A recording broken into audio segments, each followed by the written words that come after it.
Dan sore hari ini saya tidak sendiri, saya bersama-sama dengan yang punya panggung ya, ada Mas Willy Darmawan, William Darmawan. Hai Willy. Halo, selamat sore. Yes, kalau kamu ini terdaftar atau berizin ya? Saya terdaftar dan berizin ya di Smart FM. Berizin ya, di Smart FM ya. Terdaftar sebagai karyawan Smart FM dan diizin untuk siaran gitu ya. Nah, ini yang kita mau bahas ya, Willy ya. Pahami, terdaftar dan berizin untuk financial teknologi. Kita sudah bersama-sama dengan pakarnya, Mas Ryan Filbert. Selamat sore, Mas Ryan. Ya, selamat sore Mbak Ola, selamat sore Mas Willy, selamat sore kepada seluruh smart listeners dimanapun Anda berada. Oke, baik. Mas Ryan, hari ini kita dapat pemberitaan ada sekitar 25 fintech lebih gitu ya, mengembalikan status keterdaftarannya ke OJK, gitu kan?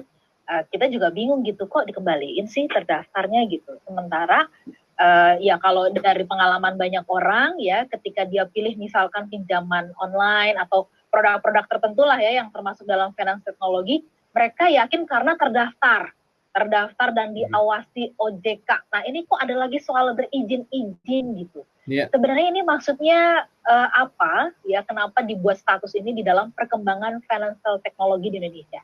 Silakan Mas Ryan. Ya, baiklah. Wow, ini materinya makin hari yang diminta ini sudah seperti terasa kuliah umum gitu ya. Tapi nggak apa-apa, saya akan coba ya. Oke. Baik. Pertama-tama kita ini harus tahu ada landscape namanya financial technology, itu adalah fin dan tech ya. Jadi ada keuangannya, ada teknologinya. Nah, teknologi dan keuangan ini di Indonesia maka kita harus melihat satu kepada si pengawas, yaitu satu pertama bisa otoritas jasa keuangan. Tapi kalau misalnya ada hubungan dengan lalu lintas uang itu maka ke Bank Indonesia.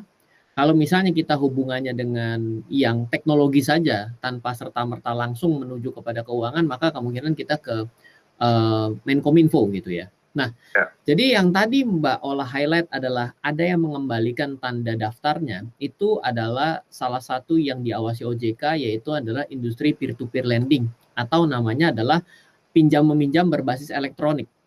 Nah, ketika kita berbicara mengenai OJK sendiri, OJK itu dibagi menjadi 3.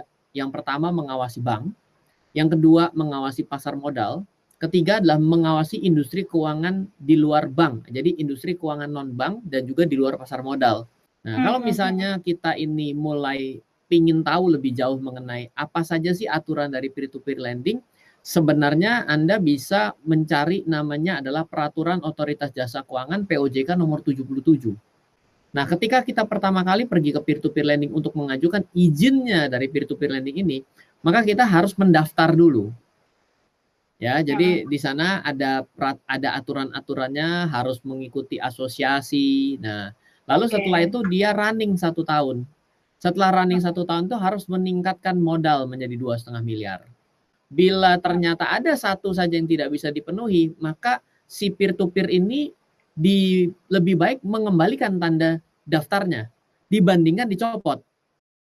Kembali ke Mas Ryan, artinya dengan tadi ya Mas ya, makin banyak fintech lending yang mengembalikan tanda terdaftar. Sebetulnya ini tanda apa Mas dari mereka mengembalikan yang tadi ya, tanda terdaftar? Tanda terdaftar. Apakah ini menggambarkan pasar lagi lemas gitu, konsumen sedang tidak punya kemampuan begitu, kalau menurut Mas Ryan gitu? Ya, ada banyak aspek. Yang pertama dengan adanya pengembalian tanda daftar ini, secara bisnis plan yang telah mereka rencanakan selama 2 tahun terakhir ini mungkin terdampak terkait dengan pandemik ini. Yang kedua adalah mungkin juga dengan ketegasan otoritas jasa keuangan, di mana begitu tajamnya mereka memberikan sanksi-sanksi ataupun pelarangan, sehingga membuat para pelaku-pelaku ini juga menjadi memang tidak bisa bergerak lagi karena mereka ternyata terbentur dengan aturan. Mas Ryan, menyambung tadi soal terdaftar tadi ya. Bagaimana dengan berizin ini? Karena ternyata kita telusuri juga ya Will, banyak sekali pelaku di peer-to-peer lending nih Mas Ryan yang mengatakan bahwa aduh kalau kayak gini caranya harus berizin dan sebagainya, gimana kita mau mengembangkan bisnis? Nah ini boleh tolong dikonfirmasi juga dong supaya satu konsumen jadi ngerti, karena kan banyak juga tuh yang mencomot ya Will ya, ditulisin terdaftar berizin OJK, pokoknya gitu supaya meyakinkan konsumen aja gitu Mas. Jadi memang berbicara mengenai kita harus tahu ya bahwa sebenarnya regulasi itu dibuat sebenarnya untuk melindungi para investor, para nasabah, para konsumennya. Sehingga kadang-kadang memang akibat suatu kekhawatiran merugikan investor, akhirnya justru malah kebablasan. Kalau kita kan sering dengar nih, kalau pinjaman di online itu bunganya besar banget. Kalau misalnya nggak tepat waktu bayarnya, datanya disebar. Nah, dengan adanya peraturan ini, apakah nanti konsumen akan lebih terlindungi, nggak akan lagi terjadi hal seperti tersebut? Iya, baik. Jadi kita sebenarnya kalau bicara dengan konsumen ini ada dua ya. Ketika Anda berbicara mengenai peer-to-peer lending ataupun pinjaman online, Anda sebenarnya datang itu bisa menjadi orang yang meminjam atau yang meminjamkan. Gitu ya. Nah, ketika tadi bicara dalam sudut pandang orang yang meminjam atau borrower, sebenarnya tidak boleh Mas ketika misalnya umpama Ryan ini yang minjem gitu ya. Kepada peer-to-peernya punya Mas Willy gitu. Ternyata Ryan itu ada keterlambatan dan nggak bisa bayar, bukan nggak mau bayar ya. Ketika Ryan nggak bisa bayar itu, maka tidak bisa nanti diteleponin kepada seluruh tetangga Ryan, lalu juga kepada teman-teman Ryan, itu nggak boleh karena itu disebut sebagai bagian dari pencurian data. Halo, terima kasih sudah menyaksikan video di RF Channel on YouTube. RF Channel adalah channel edukasi untuk kita secara bersama-sama belajar dan mendapatkan aktualisasi mengenai investasi, keuangan, dan bisnis bersama saya, Ryan Filbert, dan tim.